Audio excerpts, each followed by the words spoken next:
On April 10, 1834, a fire broke out at the infamous LaLaurie Mansion. That the fire was intentionally set by one of LaLaurie's slaves was not the biggest revelation that night. If you are not familiar with the tale of Delphine LaLaurie, brace yourself for a list of 9 of the most disturbing accusations of torture and mutilation uncovered that night. The first victim found in the aftermath was a woman who had her arms amputated and her skin peeled off in a circular pattern, making her look like a human caterpillar.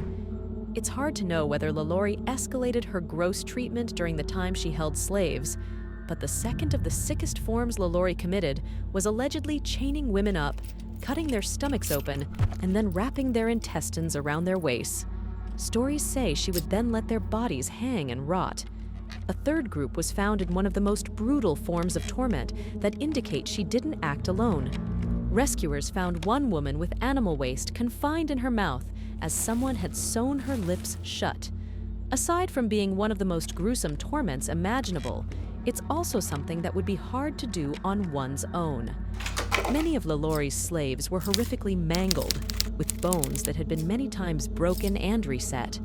When the attic was finally opened up, one woman was discovered missing her arms and legs.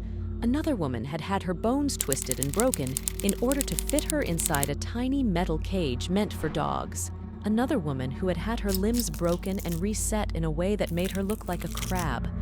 Many skulls were found with holes drilled into them, and in one case, a slave was still living with a maggot-filled hole in his head.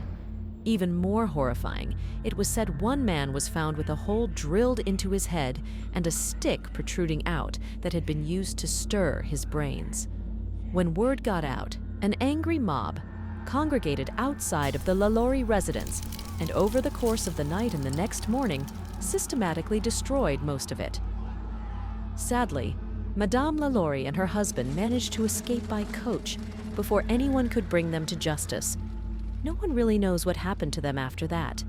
Most accounts say the couple made their way to Paris, where they lived for the rest of their lives, but others say they simply moved to a different part of the state and acquired more slaves, or even stayed in New Orleans under assumed names.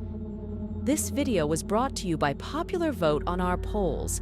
If you'd like to see more stories like this, subscribe and leave a comment for more BBN news.